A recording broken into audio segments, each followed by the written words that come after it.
Assalamualaikum warahmatullahi wabarakatuh. Waalaikumsalam. Kembali lagi sahabat Susurau bersama saya, tim dari Susurau. Kali ini saya dan tim berada di Kerawang, yaitu tepatnya di makam Pangeran Sumareja. Pangeran Sumareja ini konon yang menemukan makam Syekh Kuro. Nanti kita akan berdoa dulu di makam. Setelah berdoa baru kita ada salah satu narasumber kita yang kita ajak bicara, akan menguak sejarah dari Pangeran Sumareja. Dan lokasi sekarang ini bertepat di Pulau Kelapa, Kecamatan Lemah Abang, Kerawang, Kabupaten Kerawang. Jadi gampang kalau mau kemari, bisa lewat Tanjung Pura, bisa lewat dari Pabayuran. Pokoknya tinggal diakses di Google Map makam Pangeran Sumareja, itu pasti muncul. Lebih mudah aksesnya. Pokoknya jangan kemana-mana, tetap saksikan penelusuran kami malam ini di makam Pangeran Sumareja. Nah, kedepannya tunggu, jangan kemana-mana.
Assalamualaikum warahmatullahi wabarakatuh. Nah, seperti yang saya janjikan nih sahabat Susurau, sekarang saya udah duduk bareng bersama narasumber atau yang memang ngurus makam ini juga, dengan Mang Ujang, dengan Mang Nur Hendi. Nanti kita akan bicara tentang sejarah dari siapakah Pangeran atau Raden Sumareja ini, dan tahun berapakah di sini. Mungkin yang lebih tahu adalah Mang Ujang dengan ini. Nanti kita bicara nih. Sekarang saya mau nanya dulu. Jadi ke Mang Ujang, awal pertamanya datang ke sini Pangeran Sumareja itu tahun berapa, Mang? Kalau kedatangannya memang tidak ada catatan khusus tahun berapanya. Cuman diperkirakan sekitar tahun 1850-an. 1850-an. Ya. Dan Pangeran Sumareja itu diutus oleh Kesultanan Cirebon untuk pada waktu itu. Ya, pada waktu itu, waktu Kesultanan Cirebon dipimpin oleh Pangeran Raja Sulaiman, Sultan Sepuh IX. Nah, mengutuslah Pangeran Raden Sumareja ya. Raden Sumareja. Beliau kan dari Sukapura. Pas waktu itu di Sukapura pada saat kepemimpinan Dalem Sumeren. Ya. Diutuslah Raden Sumareja untuk menemukan leluhurnya orang Cirebon. Ya. Itu leluhurnya dari Sunan Gunung Jati.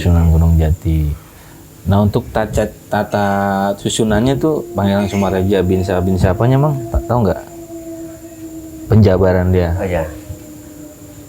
Raden Sumareja itu keturunan dari Raden Indra Praja bin Raden Indra Taruna bin Raden Anggadipa, atau yang sering dikenal dengan sebutan Dalem Sabidak. Bin Raden Wirawangsa, bin Raden Wiraha, bin Cibuni Agung, bin Kusuma Diningrat. Nah, Kusuma Diningrat itu memang terah dari Pajang. Beliau itu masih keturunan dari Jakatingkir. Menikah dengan Nyai Sudarsah, anak Pangeran Gempol ke-1. Gempol 1. Berarti cucunya dari Pangeran Angkawijaya Oke. atau Gesan Ulun. Prabu Gesan Ulun. Iya. Yang di Sumedang. Yang di Sumedang. Nah, Gesan Ulun itu kan keturunan dari Pangeran Santri. Ya. Berarti jalur ke Cirebon. Sementara ada yang mengatakan bahwa ada benang merah juga ke Galuh. Raja Galuh. Ya, ke Raja Galuh. Itu dari pernikahan Kusuma Diningrat dengan Nyai Sudarsa itu kan dikaruniai 5. Salah satunya Cibuni Agung. Nih, Cibuni Agung itu yang meneruskan tahta Sukapura, melahirkan lagi anak yaitu 2, Raden Wiraha dan Nyi Ageng. Nyi Ageng. Nah, Raden Wiraha ini menikah dengan keturunan dalam Sukakerta Galunggung, Tasikmalaya, keturunan dari Resi Sempakwaja. Dan Resi Sempakwaja itu putra mahkota Raja Galuh, Prabu Rotikandayun. Melahirkan 5 orang anak. Yang pertama itu Raden Wirawangsa. Ya. Dari Wirawangsa inilah lahir lagi Raden Anggadipa. Dari Anggadipa ke Raden putra ke-10 yaitu Raden Indra Taruna. Indra Taruna melahirkan lagi Raden Indra Praja. Dan Sapela punya anak yang ke-9 yaitu Raden Sumareja. Sumareja. Dan yang diutus ke sini tuh Pangeran Sumareja untuk mencari buyut lah istilahnya. Syekh Kurotayo ini tuh buyut. Nah, yang kalau saya lihat di dalam ini Mang, apa namanya? Ada 2 makam. Yang satu istrinya. Nah, istrinya siapa Mang? Dari Siti Antisa. Antisa ya? Atau Siti Anisa. Siti Anisa. Berarti Pangeran Sumareja pas kemari bertemu istrinya di sini? Bukan. Itu dalam perjalanan mencari makam Syekh Kuro. Menemukan istrinya itu di sekitar daerah Bunder. Cikeris, Pangkalan maksudnya. Jadi tujuannya hanya untuk suruh mencari makam Syekh Kuro itu ya? Iya, tujuannya. Sama berarti dia juga orang yang ngebangun ataupun penyebaran agama Islam juga. Iya. Pangeran Sumareja di sini. Dan Sumareja. Dan hingga akhirnya dia menjadikan orang pertama yang membuka alas di sini. Karena pada saat beliau ke sini, emang di sini belum terbentuk pemerintahan desa belum. Oh, belum. Masih hutan gitu ya Pak ya? Karena pemerintahan desa itu, beliau kan diperkirakan datang ke sini tahun 1850-an. Menemukan makam Raden Syekh Quratul Ain 1859. Ya.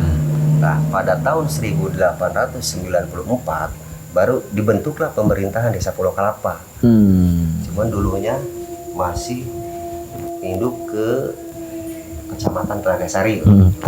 Belum Kecamatan Lemabang. Masih Kecamatan Telagasari. Dan sampai berarti di sini dia menikah terus punya anak yang anaknya mahkamah sampingan emang. Iya. Itu anak-anaknya. Punya anak berapa Pangeran Sumareja? 3. Iya. Lelaki semua atau? Lelaki semua. Berarti. Yang pertama Raden Suryarja atau Bahjiin atau Nong. Yang kedua itu Raden Suryajaya atau Bahmian. Yang makamnya dimakamkan di samping makam Syekh Kuro. Oh, beda berarti di sana. Ya, anak yang kedua itu. Yang ketiga itu Raden Suryawijaya atau Mbah Mbeh. Ya. Berarti memang sejarahnya Pangeran Sumareja bahwasanya diutus oleh Kesultanan Cirebon untuk menemukan mencari makamnya dari Syekh Kuro ya, Mas. Dan setelah ketemu barulah dia menetap di sini sambil mengurus dan menyebarkan agama Islam di desa Pulau Kelapa di sini. Dan kalau dilihat dari sini dulu sebenarnya bangunannya nggak seperti ini ya, Mang? Enggak. Beda ya. Ini karena baru berapa tahun di baru? 11 tahun lah. 11 tahun ya. Kalau dulu bangunan biasa. Bangunan biasa. Dan dulu kalau sekarang saya lihat di sini kayaknya udah banyak rumah. Dulu mah belum ada emang. Baru beberapa maksudnya. Kalau sekarang ya jauh-jauh gitu ya rumah. Seperti yang tadi dah. Nanti yang dari kamera ya udah padat penduduknya. Dan memang kalau yang ziarah biasanya banyak, Mang. Alhamdulillah. Apalagi kalau pas hari Jumat malam Sabtu biasanya ramai. Kliwon malam Sabtu itu pas ya ramai ya. Sabtu biasa juga, Pak. Sabtu biasa. Oh, nah tadi kan saya juga sempat tawasul di situ dan yang biasa mimpin emak ya. Emak siapa tadi namanya? Manda, itu Manda. juru kuncinya. Juru kuncinya. Ada dua, satu Manda, yang kedua itu Teh Wiwin. Teh Wiwin. Tapi yang lebih tua Manda ya. Iya. Teh Wiwin mungkin penerusnya. Ada rumus itu dari dulunya ada ibunya Mak Mer. Mak Mel. Mak Mer udah meninggal, diganti sama putranya. Tapi di sini yang lebih, ya maksudnya yang tadi kita bahas, yang saya tadi tawasul kata Mang Ujang, juru kuncinya di sini wanita emang. Iya. Jadi nggak ada laki tapi wanita dua. Iya. Nah, tadi Manda, Sama Wiwin. Mak Wiwin gitu. Jadi di sini tuh bukan laki tapi ibu-ibu juru kuncinya gitu. Kalau emang malah Jiara ya pasti dipanggilin emang. Iya. Yang satu mungkin kalau Manda udah tua ya, makanya kalau kemari mungkin ya jadi jemput gitu, ada yang ngebantu gitu. Iya. Gitu. Nah, Pak De, mau ditanya, Bang Ujang? Berarti dulu sebelum perjalanan dari Cirebon, tujuannya itu langsung ke sini gitu ya, Pak? Enggak. Enggak langsung ke sini. Nggak langsung ke sini? Iya. Dia mencari-cari kemana Mencari-cari dulu? ke beberapa daerah. Oh, iya, iya. Ya mungkin Mencari kalau sumber ya, terus ya. sumber, ya mungkin kalau boleh nambahin, Heeh. termasuk Eyang Sumarja itu adalah salah satu murid pondok pesantren di Cirebon. Cirebon. Adalah kepercayaan dari Cirebon sebelum mengutus mencari pupuhu atau kesepuhan dari negeri Cirebon itu sendirinya, di Sekuro. Setelah diutus, tadi diceritakan sama Pak Ujang, silsilahnya nggak langsung nyampe ke wilayah Karawang, tidak. Perjalanan Raden Sumarja waktu atau berangkat tetap ke daerah selatan, Oh, selatan dulu mah. Garut. Daerah Garut. Terus Garut sudah nyampe, langsung dia ke daerah Bogor, ke arah Batu Tulis, Batu Tulis ya. Nyari daerah situ sampai ya. ke daerah ujung kulon. Banten. Tidak mendapat petunjuk, balik lagi. Sampai ketemu di wilayah yaitu tadi daerah Cikeris, ke Bogor, daerah Bogor langsung ke daerah Cikeris Pangkalan.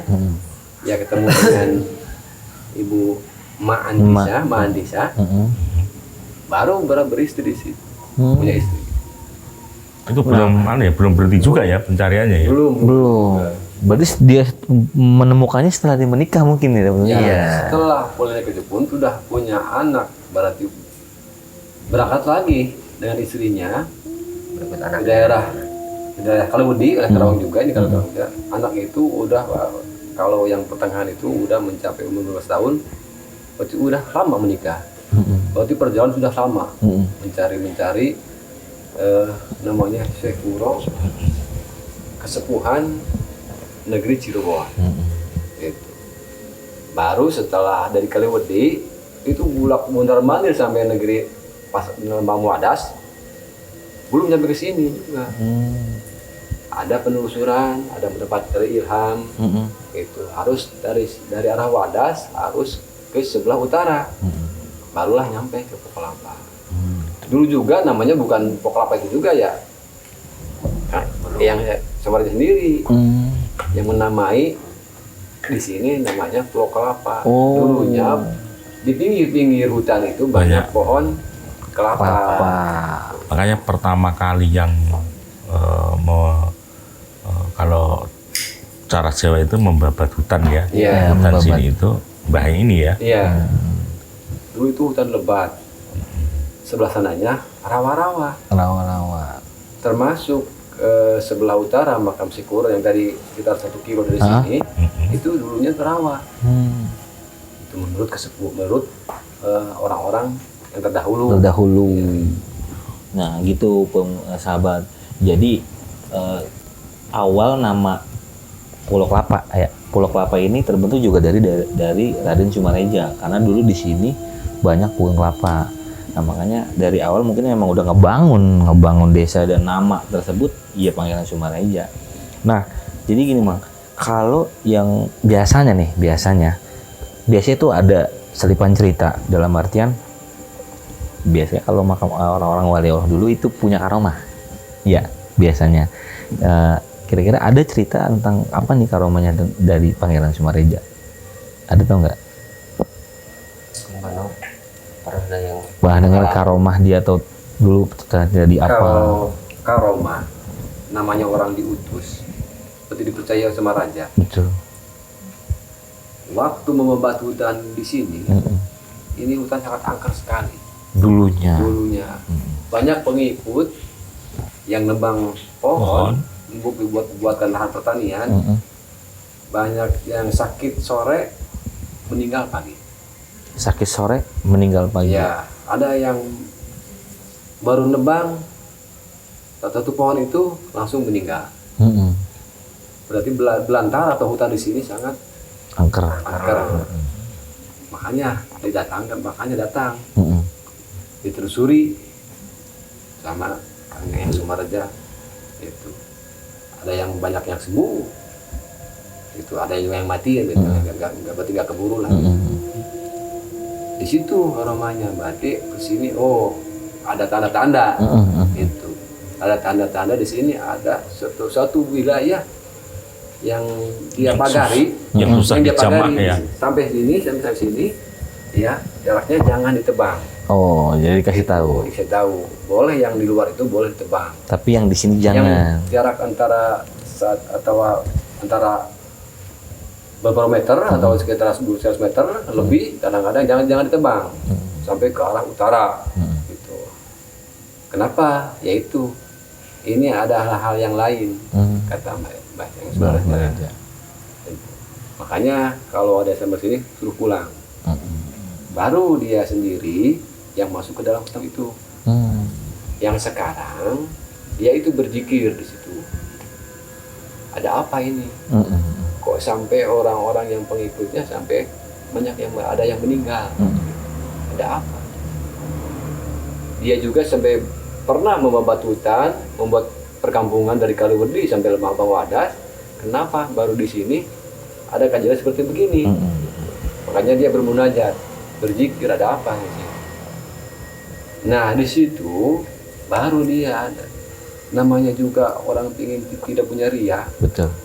Oh, di sini yang kita cari-cari dari bertahun-tahun mencari, kok ada di sini. Gitu. Setelah dia yakin bahwa di situ tempatnya Waliullah Syekh Puro, setelah itu dia pergi ke keraton. Untuk Laporan. menyampaikan. Menyampaikan hasil temuannya, laporan ke Sultan. Untuk meyakini, didampingilah oleh saksi. Biar ada Membawa saksi, saksi Kiai, namanya Kiai Tolako kalau dulu mah, Kiai Tolaka. Namanya kayak tahu. Ya, Itu Tolaka. Syekh Tolha. Seto. Tolaka. Oh. Itu sama juga diutus oleh Kesultanan Cirebon untuk mendampingi, bener enggak di sini? Gitu. Mendampingi beliau. Buktikan kebenarannya. Kebenarannya. Bahwasanya ya ini segala sesuatunya mungkin memang harus ada saksi ya. Karena kalau sendiri kan takutnya mengada. Sama sampai sekarang juga itulah buktinya, kalau segala sesuatu ya harus ada bukti nih, saksi nih. Oh, ini bener gitu kan, membenarkan secara lihatnya. Takut kalau sendiri tadi ya itu. Iya, hanya aman dia sendiri. Aja kan. Tapi kalau ada membawa dari sendiri Cirebon juga yang notabene statusnya kiai atau syekh gitu kan, bahwa dia dengan berzikir sama juga di situ, tempat di situ ada hal-hal yang lain meyakinkan. Tapi gini, Mang, maksud dalam artian yang meyakinkan bahwasanya Pangeran Sumareja ini yakin bahwa ini makamnya Syekh Kuro, itu ada tanda apa? Tahu nggak? Nah, biasanya misalnya gini, ketika ada mimpi, oh di sini makam ada tanda yang menunjukkan bahwasanya oh ini makam atas sinarkah atau apakah gitu? Apa Mang kira-kira yang Mamang tahu? Ya itu pada saat beliau berzikir di tempat itu muncullah cahaya. Muncul cahaya. Pas itu ada muncul cahaya dan beliau mengucapkan salam. Ternyata ada yang menjawab. Oh gitu. Iya. Oke, baik. Bahwasanya ini benar yang selama ini dicari ini. Gitu. Oke. Nah, untuk nextnya gini, Mang. Biasanya di sini kan memang banyak yang berziarah. Iya. Ini berbicara tentang orang yang melakukan ziarah. Biasanya kalau di sini kan ada nih cerita-cerita yang memang di luar nalar Iya. kita gitu kan. Pernah sempat dengar cerita apa tentang orang yang berziarah atau di luar nalar kita dia dapat apa tuh Mang? Ceritanya di sini. Ya ada yang pernah jarang, mungkin jamaahnya Pak Nur juga ini, yang sering tawasulan malam Jumat, pernah ngomong ke saya bahwa karena mungkin merasa tidak sopan, Betul. tidur di dalam, kakinya mengarah ke sana. Tahu-tahu pasti ada yang narik gitu ya. Menarik gitu karena mungkin berbicaranya adab ya Iya. gitu kan. Terus ada lagi Mang? Apa lagi? Ada yang cerita juga jemaah kalau dia berzikir kayaknya kayak bercanda lah.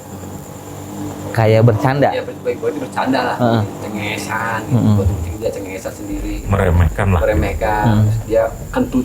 Oh, gitu. Merasa tidak seperti biasa lah. Kalau biasalah kayak ngobrol aja gitu Ya ya. itu akhirnya dia itu karena stroke sampai dia Sampai dia meninggal. tidak adab dia tidak menghormati. Iya, mungkin caranya itu lebih ke adab. Ya, Gimana banyak cara? cerita seperti itu. Mm-mm. Tapi ya kalau begitu kan saya tidak bisa mempersepsikan bukan begitu Betul, kan. betul, Itu betul. Udah tadinya dia. Udah halnya dia. Ya cuman berbicara lagi kalau memang ya buat sahabat Surau atau dimanapun istilahnya ketika kita memang mau melakukan ziarah ataupun ke makam wali Allah yang memang istilahnya dulu penyebaran agama Islam ataupun memang ya seenggaknya ada adab ya Mang. Iya.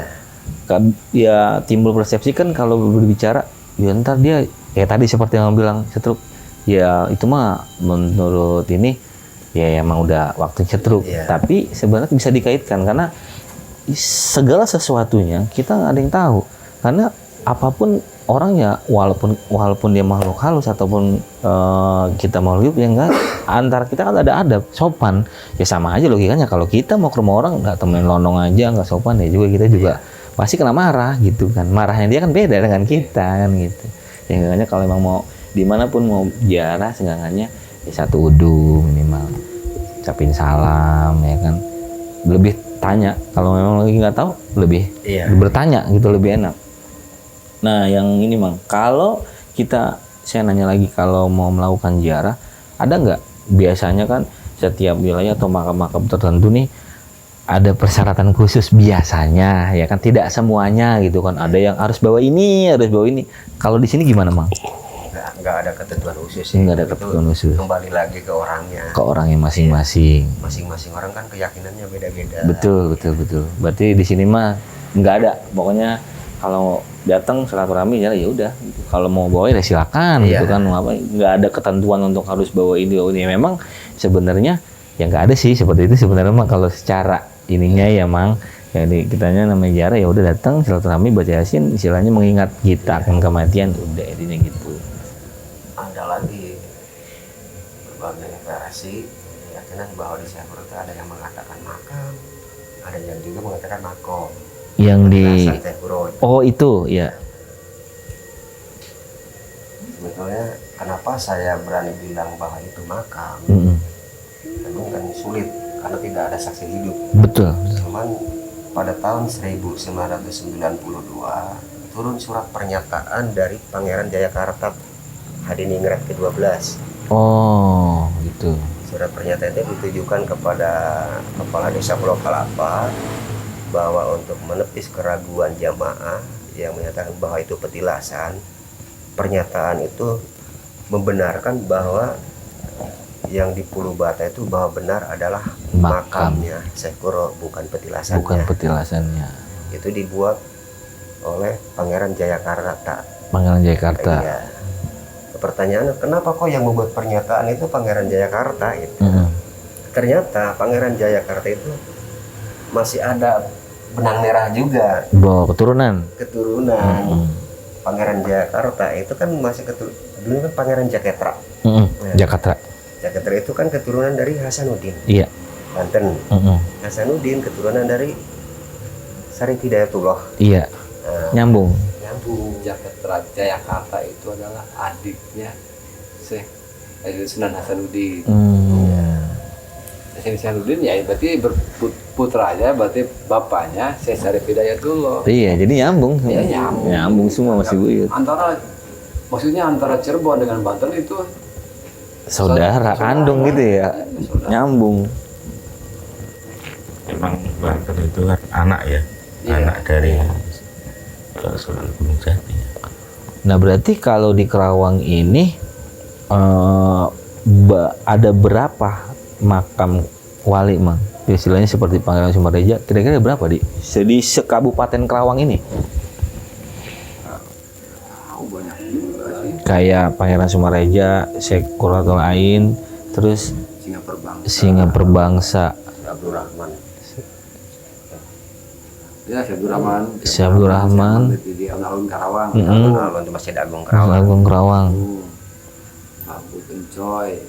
Bah Leber. Bah siapa? Bambut Pencoy. Bah Buyut Bencoy, Ada juga Terus Bambut Serangin.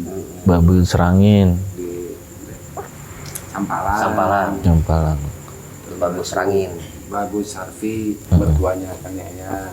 Di Bundar Pangkalan. Banyak sih. Termasuk di Kuta. Kuta, Kondak Kuta. Bambut Hidung. Babuyut Hideng. Bah Buyut Hideng. Daerah Cikampek Pusaka ada. Ya tadi kayak seperti Maneng, Jambin gitu. Maneng Tawasulan, semua nyambung banyak, Iya. semua. Semua. Ya emang kalau dibilang Kerawang ini sejarahnya banyak, betul Mang. Ya makanya banyak nih ya, biasanya yang nggak tahu nih sahabat nih. Banyak kan anak sekarang memang, ataupun anak-anak sekarang nggak tahu nih. Ini bicara dengan sejarah, kayak kenapa Kerawang itu banyak sejarah? Banyak sebenarnya. Di sini ada satu, di Kerawang Nangka Jenglok itu ada Tugu Kebulatan Tekad. Nah kalau kita tanya sekarang, karena kalau kita nanya orang bendera merah putih pertama kali berdiri di mana? Pasti jawabannya banyak yang nggak tahu, mayoritas. Mungkin ada, cuman banyak yang nggak tahu. Banyak yang nanya Jakarta, padahal aslinya Kerawang emang. Iya. Kerawang. Teks proklamasi Kerawang. Pembantaian Rawagede Kerawang. Dan wali-wali juga banyak di Kerawang. Sejarahnya itu banyak di Kerawang. Makanya Susrawu ini ngebahas tentang sejarah Kerawang nih. Berarti di sini totalnya wali banyak nih, Mang. Salah satunya mungkin yang banyak orang lebih tahu ini sama lebih saya dengar sih kemarin-kemarin Kerawang Syekh Guro gitu. Iya. Ya, nah kalau ini jarang emang, makanya pas sekarang dibahas nih, ini yang penemu makam Syekh Guro tuh ini Pangeran Sumareja. Dan lokasinya di Pulau Kelapa. Pulau Kelapa di Mabang ya? Iya, Kecamatannya ya? Kabupaten Kerawang. Hampir perbatasan Cilamaya ya? Mang? Iya. Cilamaya seberangan cuman Seberangan. kotanya. Sekarang ini Mang, saya terakhir nih. Kira-kira dari Mamang berdua pesan-pesannya untuk yang suka sejarah dan memang yang mau jarah, apa Mang pesan-pesannya? Silakan. Ya mungkin pesan dari saya. Satu bangsa yang besar adalah bangsa yang mencintai sejarah. Sejarah. Tuh. Itu aja Mang. Iya. Simple, padat, cakep gitu, jelas ya kan. Karena jangan pernah lupakan sejarah ya kan. Karena sejarah itu adalah bagian dari Iya. Indonesia. Karena kebanyakan sekarang sejarah yang benar kebanyakan digiring opininya yang benar. Jadi kebanyakan di Google seperti ini, tapi nyatanya seperti ini. Makanya Susrawu ini ngebahas yang benar adanya, realnya. Terlalu banyak penyimpangan sejarah. Terlalu banyak penyimpangan sejarah. Dan satu lagi, ketika kita ziarah ya semata-mata itu kita hanya mengingat kematian buat diri kita pribadi dan yang mendoakan yang memang sudah almarhum. Karena kenapa kita mendoakan ya, karena beliau ini dulu pernah berjasa menyebarkan agama yang kita peluk sekarang, Islam gitu kan. Sampai saat ini warga Kerawang mayoritas alhamdulillah Islam ya Mang, karena berkat beliau yang mengajarkan dulu dari para wali kita. Nah sehingga di situ mengapa kita biara ya, kita menghormati. Kalau dari satu sisi lain itu ada yang bilang seperti ini, ada yang itu mah hanya keyakinan masing-masing gitu. Pada hakikatnya intinya kita cuma mengingat kematian. Kalaupun memang setelah jarak kita dapat rezeki, itu mah hanya wasilah. Semua juga datangnya dari Allah. itu saja yang kali ini sahabat Susurau saya dan tim bahas, dan saya juga tidak lupa terima kasih Mang Ujang sama Mamang juga udah sempat nemenin kita bicara-bicara, bincang-bincang tentang sejarah makam Raden Sumareja dan siapakah Pangeran Sumareja ini. Saya dan tim banyak-banyak terima kasih Mang, udah direpotin nih gitu kan. Mudah-mudahan silaturahmi kita nih berjalan ke depannya. Amin. Istilahnya saya main nanti bisa mampir Mang Ujang, tetap berlanjut. Sekian dari saya dan tim. Nanti kita next selanjutnya kita akan mengupas sejarah di makam selanjutnya. Satu pesan saya, jangan lupa sedekah walaupun hanya senyum. Assalamualaikum warahmatullahi wabarakatuh.